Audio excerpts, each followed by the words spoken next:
Hello, मैं हूँ doctor Sneha. I am a neuropsychiatrist and ISTDB counsellor. हमारी जिंदगी के फैसले हो या बॉलीवुड के गाने, दोनों ही दिल के बिना अधूरे हैं। अब आप कहेंगे कि मैं इस बारे में क्यों बात कर रही हूँ, क्योंकि आजकल सुनने में आ रहा है अरे कम एज में हार्ट अटैक आ गया, अरे स्ट्रेस काफी बढ़ गया है। इसका मतलब हार्ट और ब्रेन दोनों कनेक्टेड हैं। अब ऐसा क्यों?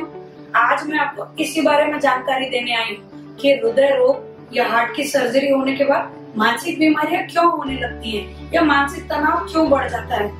मान लीजिए आपकी लाइफ काफी अच्छी चल रही है, वर्किंग है, जॉब है, बच्चे हैं, पर अचानक घबराहट होने लगती है, आपका चेस्ट पेन होने लगता है, हाथ में दर्द, पसीना आना, डर जाना, और आपको डॉक्टर से चेकअप के बाद पता चलता है कि अब आपका हार्ट वैसे पंपिंग नहीं कर रहा है जैसे पहले कर रहा था। अब इसके बाद आप सोचिए मन पर क्या असर होगा। इससे आपको भावनाएं आने लगेंगी, जैसे डर लगना, शौक, सदमा कि क्या ये सच में हुआ है मेरे साथ, या फिर आगे क्या होगा इसकी चिंता होना, इस बात को एक्सेप्ट न कर पाना। ऐसे मन में भावनाएं घेर लेंगी, सवाल बार बार आएंगे मन में कि अब मेरा आगे क्या होगा, अब मेरे परिवार की रिस्पॉन्सिबिलिटीज क्या मैं पहले की तरह पूरी कर पाऊंगी, क्या मैं अपनी जॉब पर पहले की तरह काम कर पाऊंगी। वो हार्ट डिजीजेस का सर ने कहा था कि ऐसा ऐसा ट्रीटमेंट लगेगा, कोई एंजियोप्लास्टी बता रहे थे, कोई एंजियोग्राफी, क्या उससे मेरी सेविंग्स पर असर पड़ेगा। इन सब सवालों से आगे चलकर आपको होता है डिप्रेशन या एंजाइटी डिसऑर्डर। ISHR यानी international society of heart research, इनका कहना है कि 5 हार्ट अटैक पेशेंट्स में से 1 को डिप्रेशन और 3 को एंजाइटी डिसऑर्डर होता ही है। अब डिप्रेशन या कारण इसके कैसे हो सकते हैं? डिप्रेशन के लक्षण यानी उदास मन बना रहना, निराशा, काम करने की इच्छा कम होना या ना होना, अपने प्रति लापरवाही, अपने स्वास्थ्य के प्रति लापरवाही। डॉक्टर ने अपॉइंटमेंट कहा है चेकअप करने के लिए, फॉलो अप करने के लिए, पर आपका मन नहीं, आप पोस्टपोन कर देते हैं, दवाइयां समय से नहीं ले रहे हैं, आपकी भूख, आपकी नींद दोनों कम हो गई है।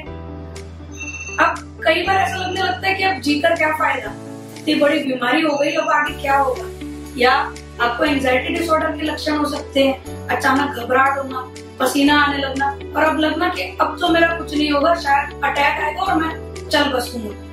इन एंजाइटी और डिप्रेशन की बीमारी को अगर आपने लंबे समय तक झेला और ठीक नहीं किया तो आपकी मौजूदा हार्ट की स्थिति और खराब हो सकती है, आपकी बीमारी और तकलीफ में आ सकती है। या इन डिप्रेशन और एंजाइटी की बीमारी की वजह से अगर डॉक्टर कह रहे हैं कि आपको ये प्रोसीजर करनी पड़ेगी, हमें कोई स्टेंट डालना पड़ेगा या वॉल्व बदलना पड़ेगा, हार्ट की सर्जरी करनी पड़ेगी, और आप डर की वजह से या लो कॉन्फिडेंस की वजह से सहमति नहीं दे पा रहे हैं, इस वजह से आपकी मौजूदा शारीरिक और मानसिक तकलीफ दोनों बढ़ जाएगी। अब आप पूछेंगे क्या सभी हार्ट की तकलीफ वालों को या हार्ट की सर्जरी के बाद सभी को ऐसी मानसिक बीमारी होती है?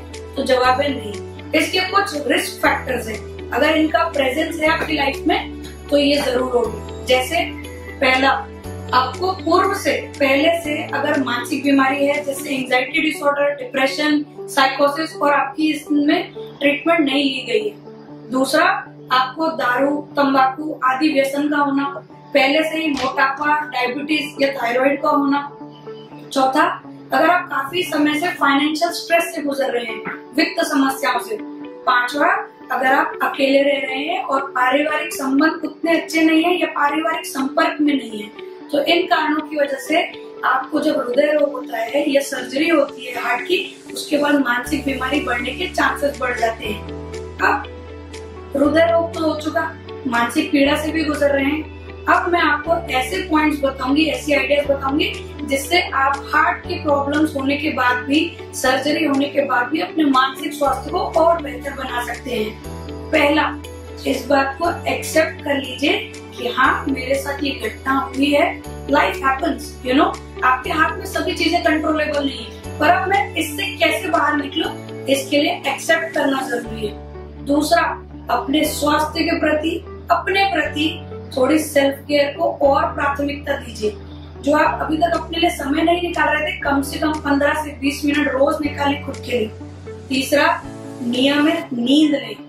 रात को चिंताओं में लगी, मोबाइल उठाया, गूगल पर ढूंढ रहे हैं इससे कैसे बाहर निकले, इससे सिर्फ चिंता बढ़ रही है। नियमित नींद लेने पर अच्छे हार्मोन सिक्रीट होंगे जिससे आपका मानसिक और शारीरिक स्वास्थ्य बेटर होगा। जब आप चिंता में रहेंगे ज्यादा समय तो स्टीरॉयड हार्मोन सिक्रेट होता है, जिससे आपकी ओवरऑल इम्यूनिटी प्रतिकार शक्ति बिल्कुल नष्ट हो जाती है। चौथा, अच्छा डाइट ले, हेल्दी बैलेंस डाइट, स्पेशली शाकाहारी खाना ले। वेजिटेरियन डाइट से और आपकी हेल्थ इंप्रूव हो सकती है। पांचवा, नियमित एक्सरसाइज, योगा या मेडिटेशन ले। 15 मिनट से आधे घंटे तक इसको करें, ताकि आपका जब स्वेटिंग होता है, sweat it out the stress, यानी इससे आपका स्ट्रेस कम होगा, ब्लड सर्कुलेशन अच्छा होगा, आपका माइंड और बॉडी दोनों अच्छे होंगे। इससे सबसे इम्पोर्टेंट लास्ट चीज है, आप अच्छी किताबें पढ़ें, सकारात्मक चीजों से घिरे रहेंगे तो आपको आगे के लिए हिम्मत मिलेगी। आप अभी की सिचुएशन और आगे की सिचुएशन को और बेहतर कर पाएंगे। सबसे इम्पोर्टेंट, यदि आपको एंजाइटी डिसऑर्डर और डिप्रेशन के शिकार हैं, या जो मैंने लक्षण बताए उससे आप गुजर रहे हैं, तो आपके नजदीकी साइकियाट्रिस्ट या काउंसलर की मदद से काउंसलिंग करवाएं और इसका ट्रीटमेंट करें। इस तरह से अगर आप इस चीज को फॉलो करते रहेंगे तो हार्ट डिजीज या हार्ट की सर्जरी होने के बावजूद भी आप मानसिक बीमारियों से निजात पा सकते हैं। Thank you.